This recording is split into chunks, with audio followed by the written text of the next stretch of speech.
ได้คุณงามความดีในอานิสงส์ของโดยทั่วหน้ากัน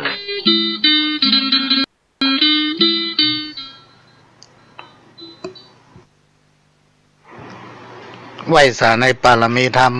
พระเถระครูบาอาจารย์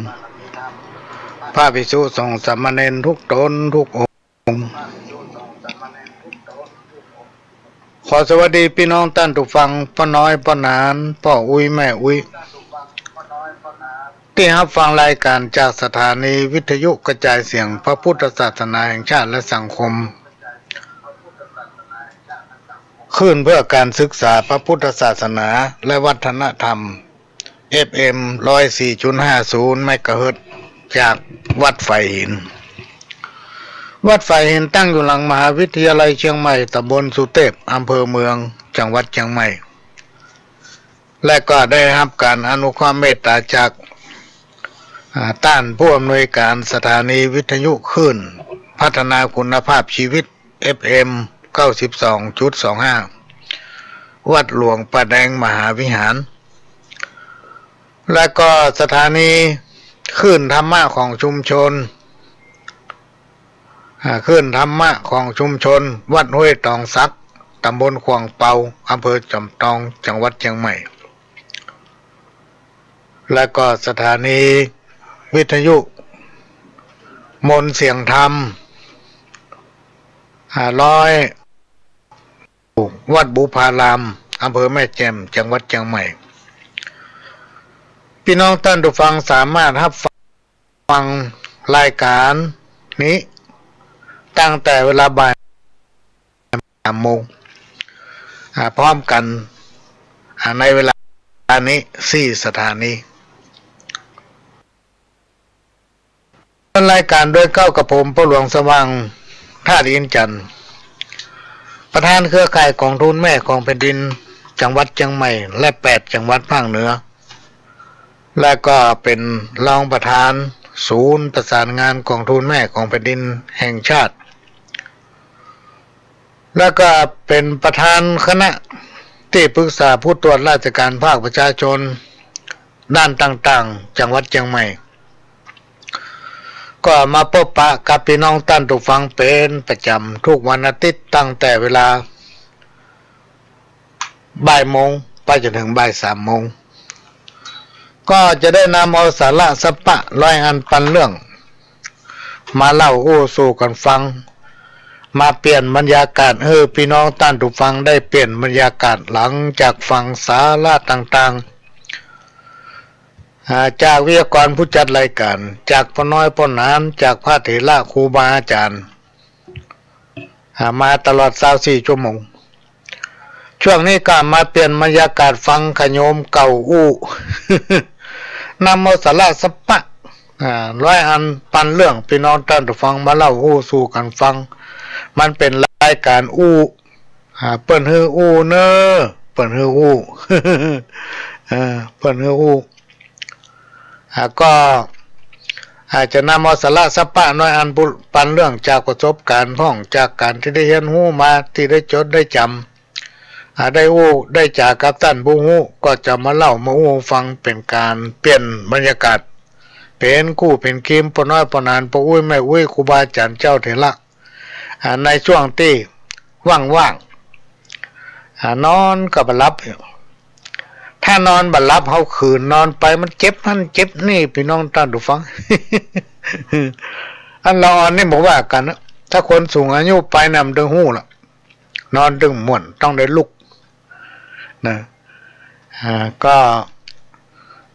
มาฟังขโยมเก่ามาเป็นกู้เป็นเกม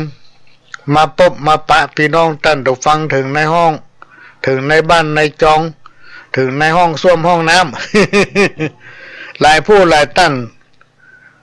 ฟังวิทยุเวลาจะเข้าห้องน้ำติ้วไปตัวบอกเอาไปวางอยู่หลังโถส้วม จับซ้ำเตือนได้ยินเสียงน้ำอยู่นะ ช่วงนี้พี่น้องท่านผู้ฟังโควิดมันก็หนีไปละเพราะว่าบ้านเมืองเฮา โดยเฉพาะเจ้าเหนือล้านนาเขาเนี่ยส่วนนักเท่าถึงเกือบจะ100%นะหรือว่าจะว่า100%ก็ได้ที่เป็นเจ้าพุทธมีพระรัตนตรัยหรือว่าพระแก้วเจ้าทั้ง3ประการนี่เป็นที่พึ่งมีธรรมะอันเป็นคำสั่งสอนขององค์พระสัมมาสัมพุทธเจ้าที่พระเถระครูบาอาจารย์เพิ่นได้ค้นคว้าศึกษาและนำมาเล่ามาอู้ให้ฟังไว้ในจิตในใจห้องว่าเป็นบ้านเป็นเมืองที่มีศีลธรรมไว้ในอกในใจเพราะฉะนั้นสิ่งทั้งหลายที่มันบัดดีน่ะมันถึงล่นหนีไปหมดพี่น้องทั้งหลายอุปตวะกังวลอนตรายสัพพะภัยสัพพะข้อทั้งหลายนี่มันสู้คนใจบุญบ่ได้มันเป็นอาธรรม มันเป็นอาธรรมมันสู้ธรรมะบ่ได้แต่ว่าทำใดๆก็ไร้ค่าถ้าเอาฟังแล้วเอามาทำมานำไปบอกลูกบอกหลานมานำไปปฏิบัติอันนี้เป็นสิ่งสำคัญพี่น้องท่านผู้ฟังมีหลายผู้หลายท่านเพิ่นอู้กันนะไม่ใช่คนทางบ้านเฮาเพิ่นอู้ว่าไปพอวัดไปพอกิจกรรมในทางพุทธศาสนาเตอะละอ่อนมาให้มีส่วนใหญ่จะเป็นผู้สูงวัยหมดอีโล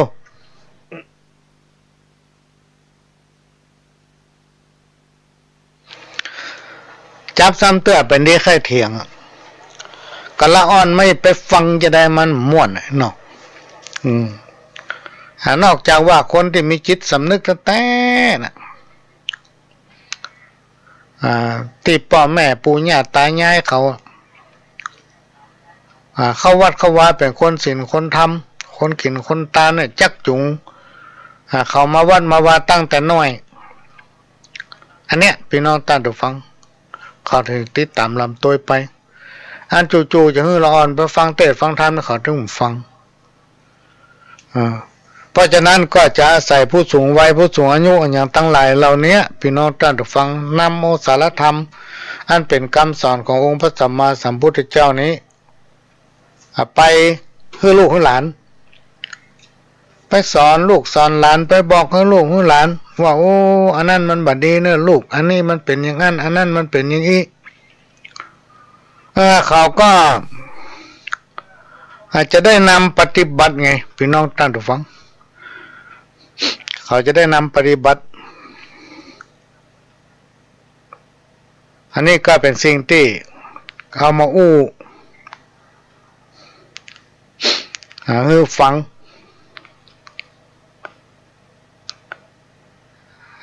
ฝากไว้เป็นข้อคิด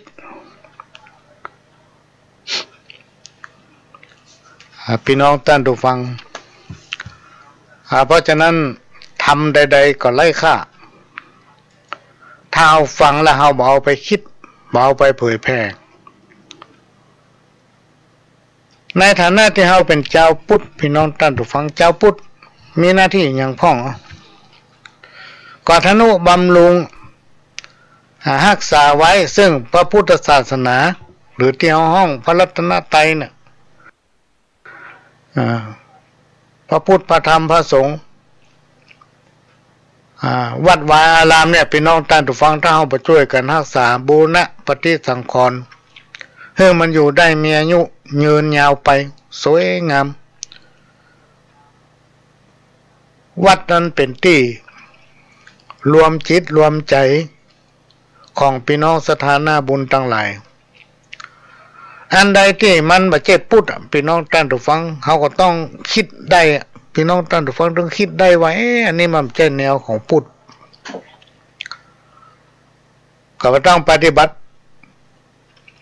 ถ้าเอาขืนปฏิบัติแล้วมันไปเป็นตัวอย่างให้กับละอ่อนนะ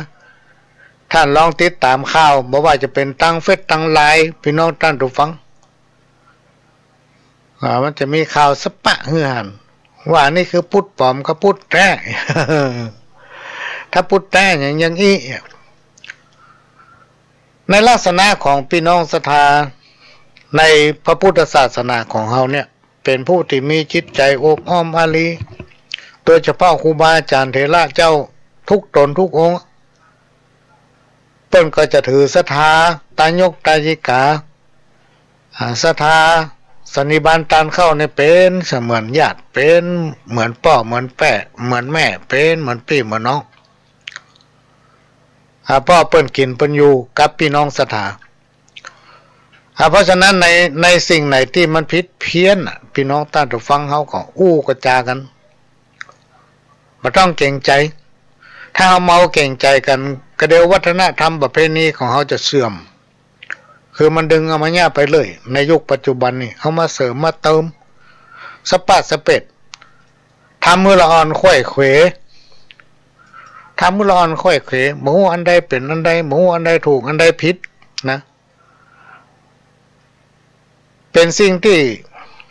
คนหู้ตั้งหลายเนี่ยควรจะนำเอาอย่างต่างๆเนี่ยมาผสมจุ่มนุ่มมารวบรวมแล้วก็สรุปว่าอันไหนถูกต้องอันไหนบ่ถูกบ่เปิ้นว่า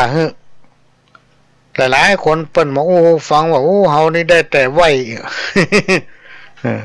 ตั้งแต่เป็นละอ่อนมาจนถึงอายุปัจจุบันเนี่ยเฮาจะแยะอย่างใด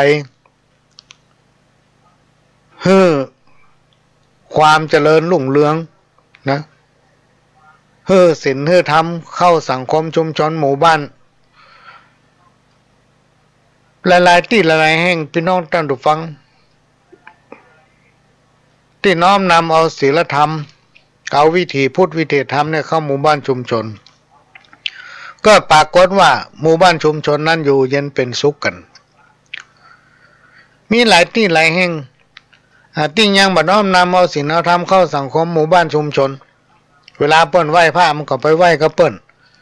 ทุกงานกิจกรรมเกี่ยวกับพิธีในทางพุทธศาสนาเปิ้นปันศีลปันป้อนมันก็ไปไหว้จนจบทุกเตื้อไปไหว้ก็ไหว้ฉะนั้นจบก็จบไปอย่างนั้นมันบ่ฮู้เรื่องอย่างสักอย่างเหมือนที่เขากันไว้คนเฮาไปนั่งฟังธรรมวัดปิกมาบ้านลูกเต้าถามอีแม่วันนี้ประเทศทำอย่างป้องบ่ฮู้นะกูจำได้ก็กะไว้นะนางกะไว้นะมันบัดดีเนาะ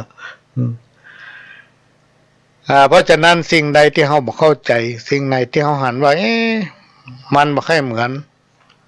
ที่ครูบาอาจารย์ปู่ย่าตายายเพิ่นปฏิบัติสืบตามกันมาก็ก็จาละพัฒนาเพื่อให้ลูกเต้าเหล่าหลานของเฮาเนี่ยได้นำปฏิบัติสืบต่อกันไปถ้าสังคมไหนมีศีลมีธรรมโดยเฉพาะผู้นำเนี่ยจิตใจเป็นศีลเป็นธรรมสังคมนั้นอยู่ม่วนเพราะผู้นำมันบ่ยังซ้ายยังขวาลักษณะของคนมีศีลธรรมในจิตใจเปิ้นจะงามพี่น้องท่านฟังนอกจากจิตใจจะงามมันพดไปแผ่วหน้าพุ่นหน้ามันก็จะจุ่มเนี่ยจุ่มอันนี้ก็นำมาฝากเนอะกรรมโบราณแต่ก่อนเปิ้นว่าไว้สุขเพราะมีข้าวกินสุขเพราะมีแผ่นดินไว้อยู่สุขเพราะมีกู้นอนนำสุขเพราะมีเงินเต็มใต้เต็มถุงนะ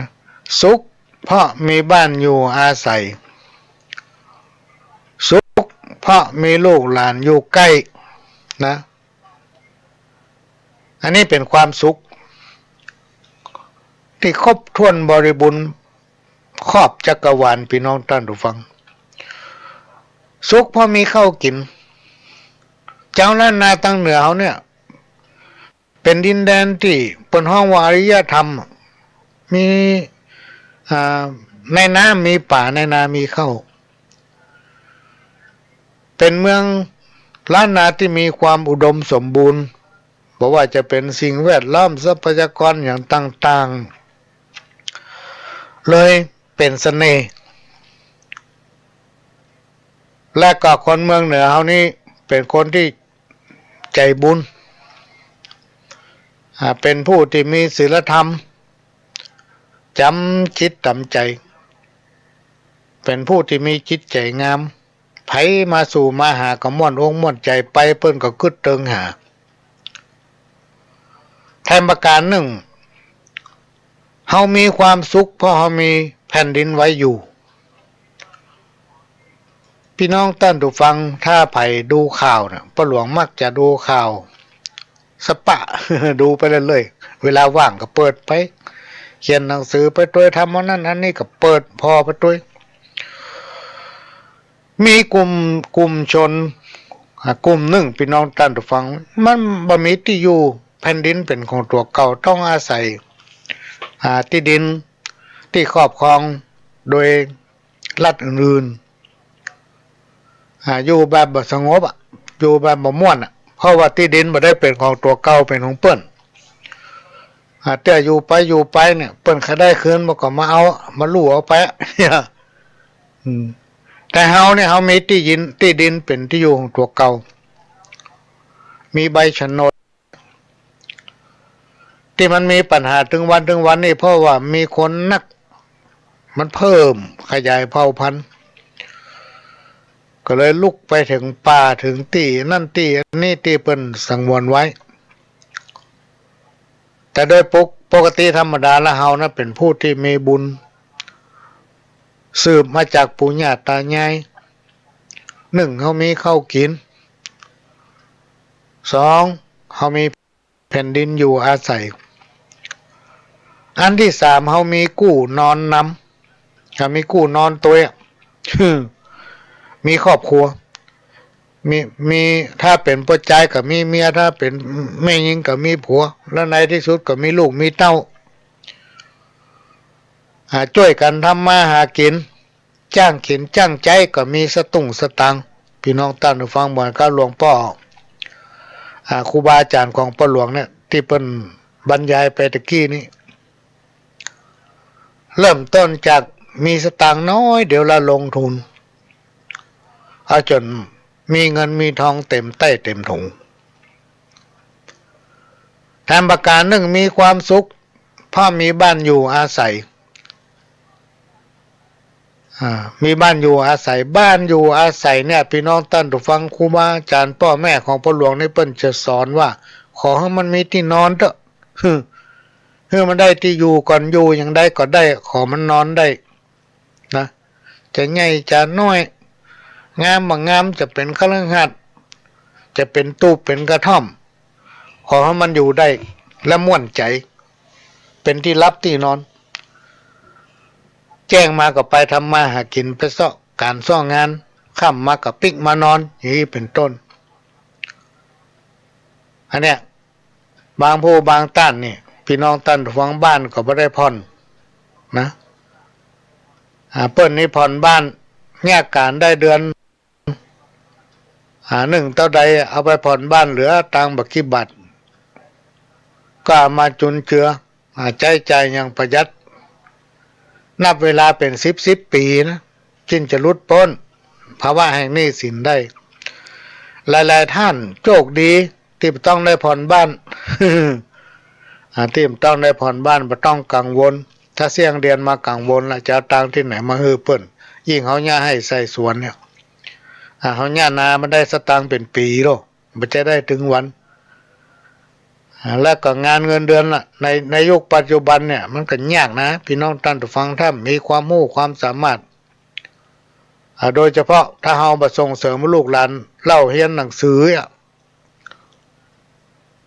การงานวันดังหน้าเนี่ยพี่น้องท่านผู้ฟังถ้าบ่ได้ได้เรียนหนังสือบ่มีความรู้ติดตัวเนี่ยบ่ว่าไม่ยิงพอใจอยู่ยากนะแทนประการหนึ่งเฮามีความสุขเพราะมีลูกเต้าเหล่าหลานญาติพี่น้องวงศาอยู่ใกล้เคียงกัน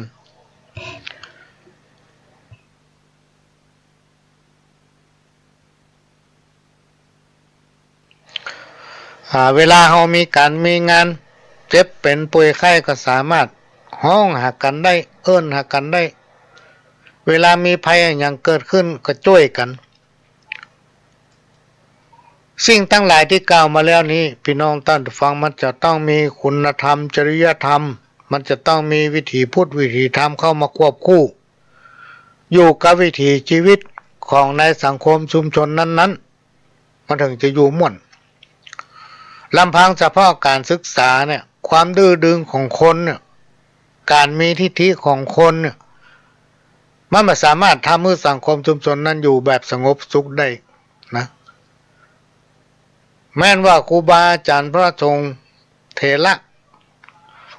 ปอน้อยปอนานเปิ้นจะนำเอาความรู้ของเปิ้นมาเล่ามาอู้ฟังเขาฟัง เขามาฟังเพราะเขามีทิฐิคือการอู้เนี่ยพี่น้องท่านผู้ฟังเขาจะนำเอาธรรมะข้อไหนมาอู้เขาฟังที่มันพื้นฐานเป็นพื้นฐานเป็นธรรมะที่เข้าใจง่ายฟังง่ายและนำไปปฏิบัติได้แม้นว่าเขาจะไปอู้เนี่ยก็จังถ้าเขามานำปฏิบัติมันก็เกิดประโยชน์ฟังบัดได้มีสาระอย่างแน่จะฟังกำตลกหลายที่หลายแห่งแล้วเวลาทุเจ้าผมไปเต้นตัวนี้ตลกก็เนี่ย เต้นม่วนก็จะเอาม่วนกันโลกถ้าม่วนก็บ่เอาต้องมีตลกฟังกับตลกอย่างนี้เป็นต้นสิ่งที่เป็นความจริงนะมันชอบฟังกันความจริงนี่จริงบ่ได้เพราะฉะนั้นในยุคปัจจุบันเนี่ยเราจะต้องอยู่กับความจริงแต่อันพี่น้องท่านผู้ฟังเพราะความจริงเป็นสิ่งบ่ตายธรรมะชนะอาธรรมธรรมะชนะในสิ่งที่บดีทั้งหลายทั้งมวล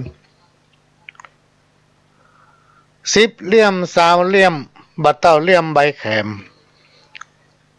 10 แหลม20 แหลมบ่เต้าแหลมใบเข้า10 เหล้า20 เหล้าบ่เต้าเหล้าเดือนเกียง10 เสียง20 เสียงบ่เต้าเสียงแมงว้าง10 จ้าง20 จ้างบ่เต้าจ้างเอราวัณ อันนี้เป็นกรรมที่โบราณอาจารย์ปอนายปอนานคนผู้ฮู้เพิ่นแต่งแต้มเขียนไว้10 เหลี่ยม20 เหลี่ยมบ่เต้าเหลี่ยมใบแขมเนี่ย10 แหลม20 แหลมบ่เต้าแหลมใบเข้า10 เหล้า20 เหล้าบ่เต้าเหล้าเดือนเกียง10 เสียง20 เสียงบ่เต้าเสียงแมงวาง10 จ้าง20 จ้างบ่เต้าจ้างเอราวัณกรรมบ่เก่าวันนี้เสียมบะคมฮือใส่ด้ามนักเสียมบะคมฮือใส่ด้ามนักกำหูบันนักฮือมันอ่านมันเขียนเสียมบะคมฮือใส่ด้ามนักกำหูบันนักฮือมันอ่านมันเขียน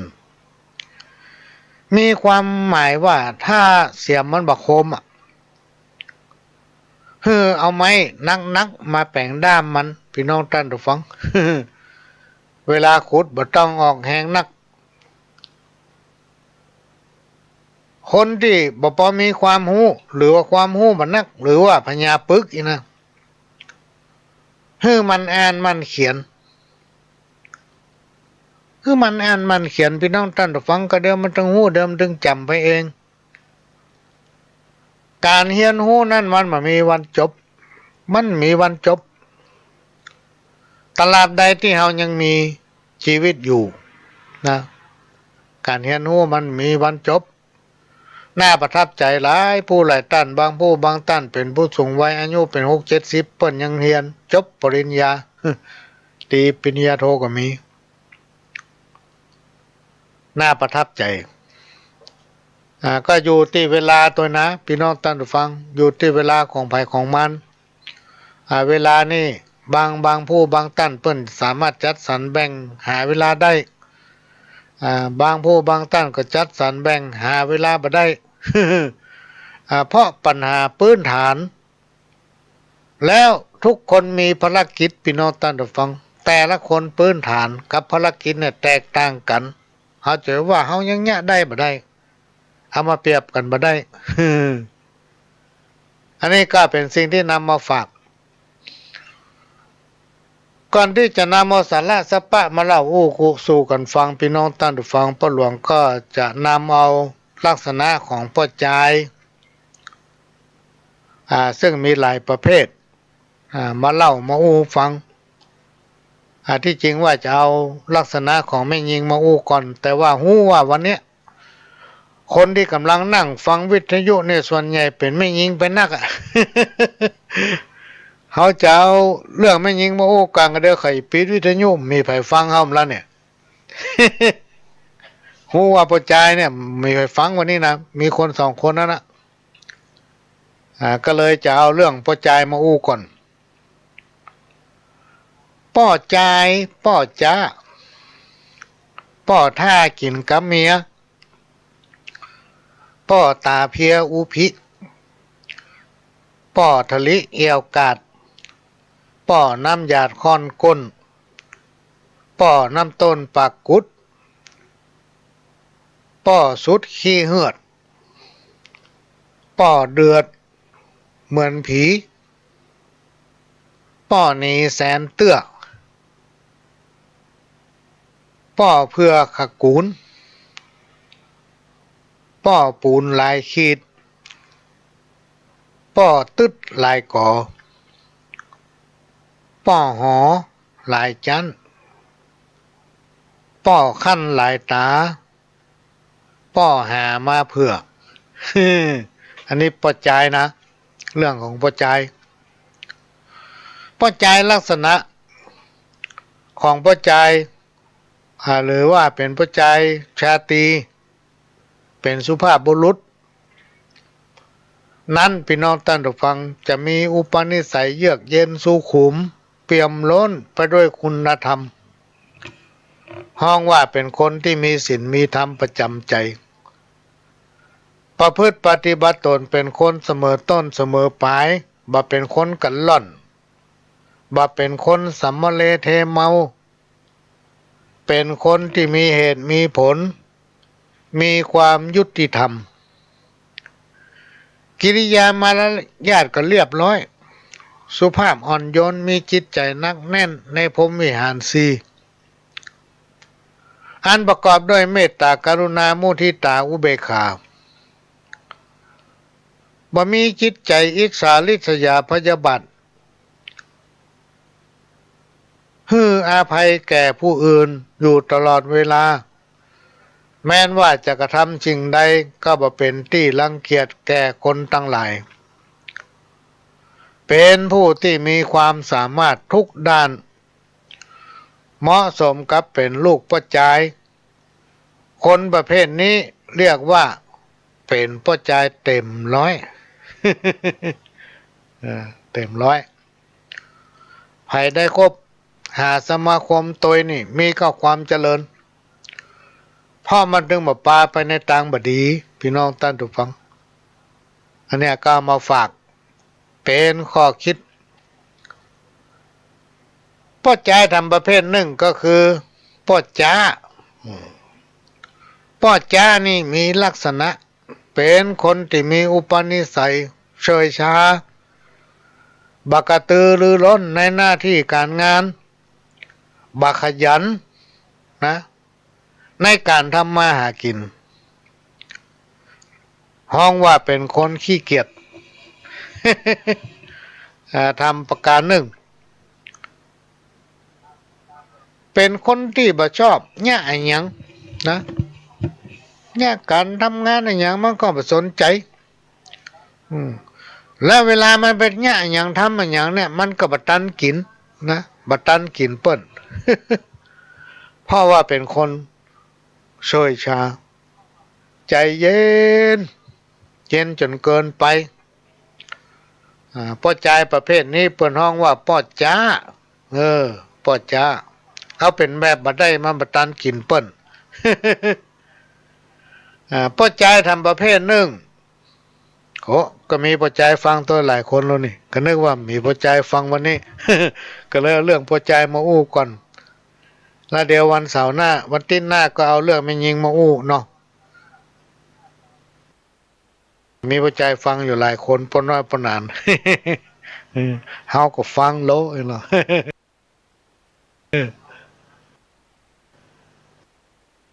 ป้อท่ากินกับเมีย ป้อท่ากินกับเมียเนี่ยพี่น้องท่านผู้ฟังเป็นผู้ที่มีอุปนิสัยเป็นคนขี้ค้านค้านที่ไหน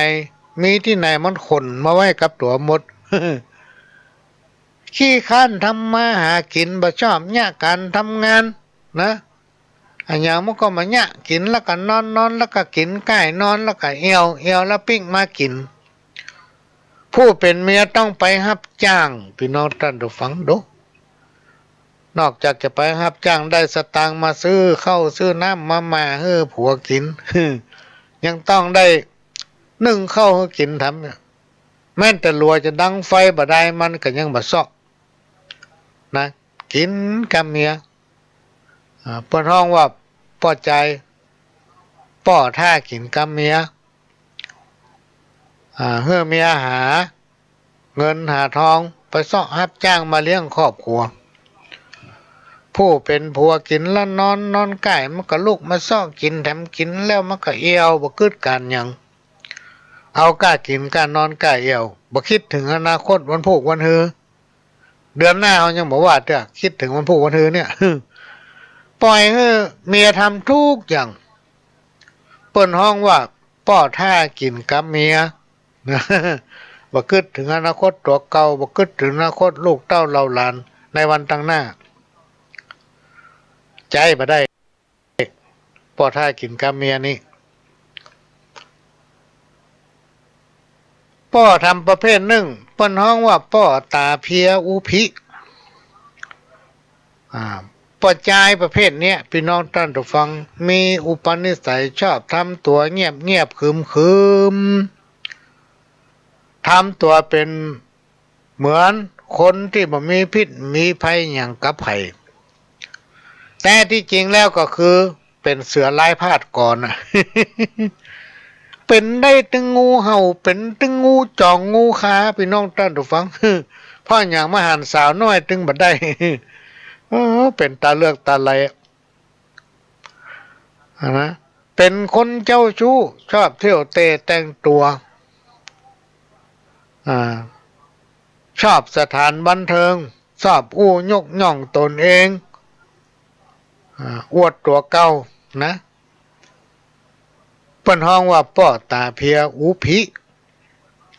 เนี่ยปัจจัยแบบเนี้ยครบมาได้ป้อทำประเภทหนึ่ง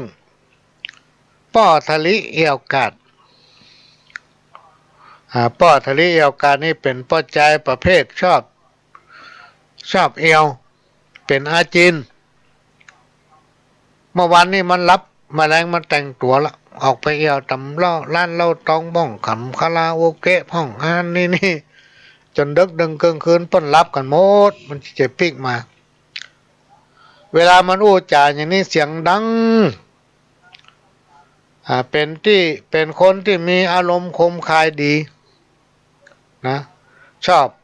ไปจีบสาวๆลูกเมียไผ่มันบ่เว้นชอบฮือเปิ้นคนอื่นอวดและยกย่องตนเองเป็นว่าเป็นคนมีสตังค์อีเนาะเพื่อฮือเป็นจุดเด่นกับสาวๆลูกไผ่เมียไผ่มันถึงมาเว้น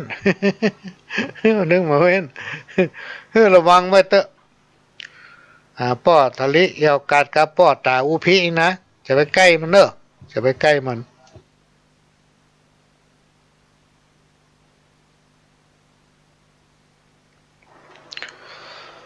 ป้อทำประเภทหนึ่งป้อน้ำยาดคอนก้นป้อใจประเภทนี้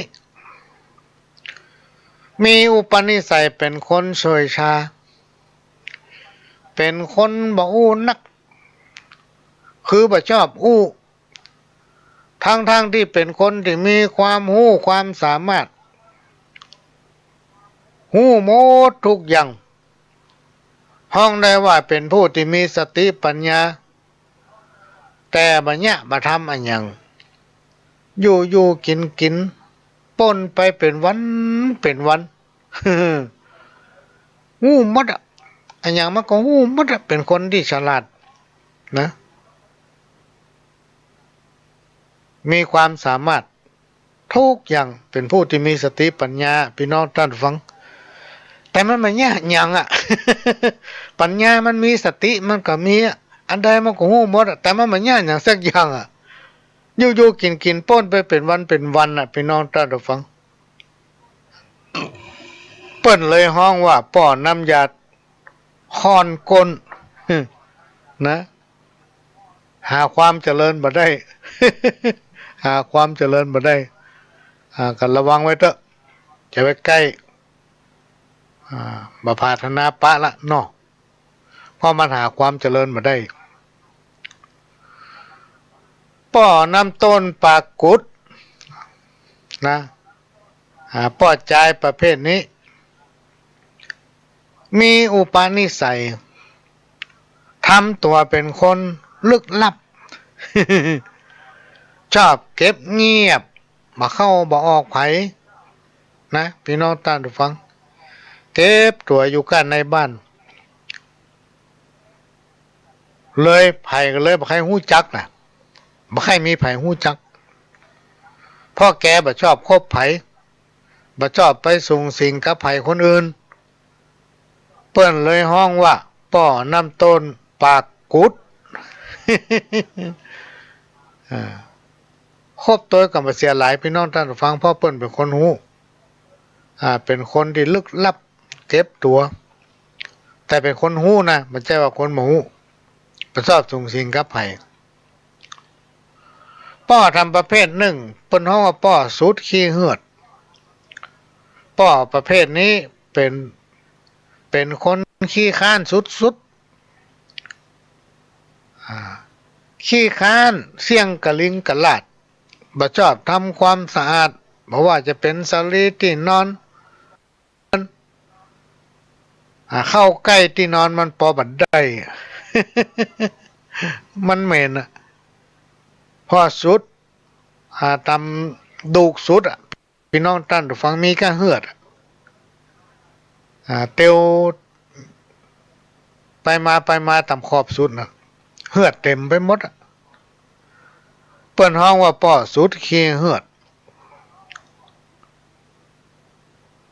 ป้อทำประเภทหนึ่งป้อเดือดเหมือนผีป้อเดือดเหมือนผีนี่ก็เป็นผู้ที่มีอุปนิสัยเป็นคนที่เจ้าอารมณ์บ่มีเหตุบ่มีผลเอาก้าความคิดของตัวเป็นใหญ่วันได้กระจมได้กระจมวันค่ำ จมมันยังบ่ฮู้ว่าป้าอันได้กระจมอันนั้นเนี่ยเอาจนใบไผ่บอกว่าจะเป็นญาติพี่น้องลูกเต้าเหล่าหลานอยู่โดยบ่ค่อยได้นะพี่น้องท่านผู้ฟังอยู่ใกล้มันถึงบ่ได้เพราะมันเป็นคนขี้จมขี้ว่าขี้จมตั้งแต่เจ้ายันค่ำมื้นตาขึ้นมามันก็จมไปจนหลับ เปิ้นเลยตั้งชื่อว่าป้อเดือดเหมือนผีนะป้าอันใดมันก็จมอันนั้นบนอุ้มม่ำอยู่หั่นคนเดียวมันวันค่ำจนลูกจนหลานลูกเต้าอยู่ต้มได้เขาขี้ข้านได้ยินป้อทำประเภทหนึ่งเปิ้นฮ้องว่าป้อเพื่อขกูลป้อเพื่อขกูลนี่เป็นปัจจัยที่มีอุปนิสัยมีความรับผิดชอบช่วยเหลือครอบครัวของตนเองและญาติภัยได้รับความเดือดร้อนก็ต้องการความช่วยเหลือมีความเอื้อเฟื้อเผื่อแผ่ต่อทุกคนเป็นผู้ที่มีความขยันหมั่นเพียรเปิ้นก็เลยห้องว่าป้อเพื่อขกูลเนี่ยรักษาไว้ได้ครบได้ ป้อทำประเภทหนึ่งป้อปูนหลายขีดอันนี้เป็นป้อใจที่มีความขยันหมั่นเพียร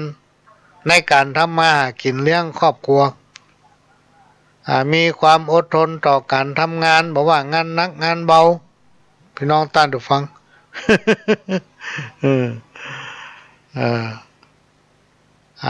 สู้ต ปิ้นฮ้องว่าป้อปูนหลายขีดนะป้อทำประเภทหนึ่งป้อตึดหลายก่อเป็นปัจจัยที่มีอุปนิสัยเจ้าชู้พี่น้องท่านผู้ฟังไปอยู่ที่ไหนตั้งใดก็มีลูกมีเมียที่หั่นบ่มีความรับผิดชอบครอบครัวของตนเองบ่สนใจดูแลในการกระทำของตนบ่คิดถึงอนาคตของลูกเมียบ่นึกถึงอนาคตของตนเอง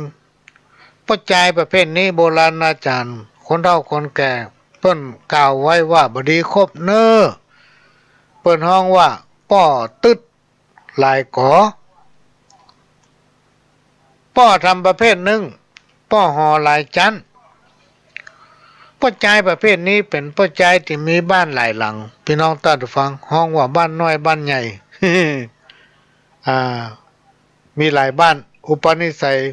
ชอบมีเมียหลายคนมีแก้วแหวนเงินคำทรัพย์สินเต้าใดตึงบักค้างเพราะมันมีบ้านหลายหลังมีอย่างก็หมดโบราณอาจารย์ตั้นกล่าวไว้ว่า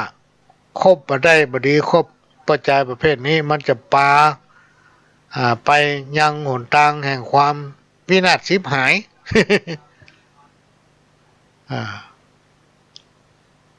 ป้อท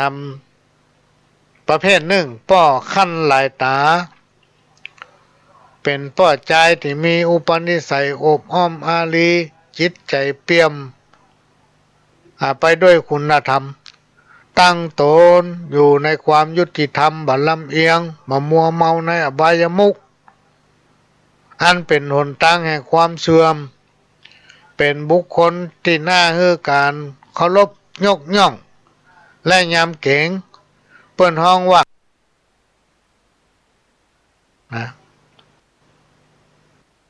ป้อทำประเภทหนึ่งพี่น้องท่านผู้ฟังป้อหามาเพื่อป้อใจประเภทนี้อุปนิสัยชอบมองการไกลตั้งมั่นอยู่ในความบ่ประมาท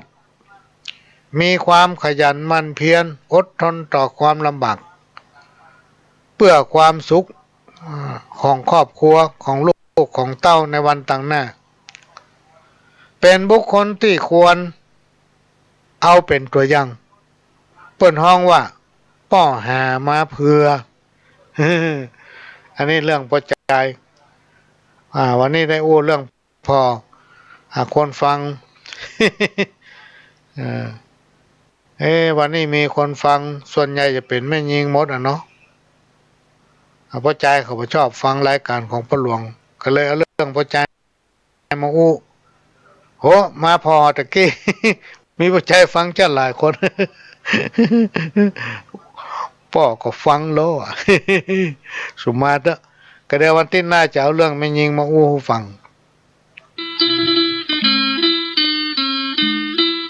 ข่าวสารเพื่อการประชาสัมพันธ์ขอเชิญร่วมทำบุญ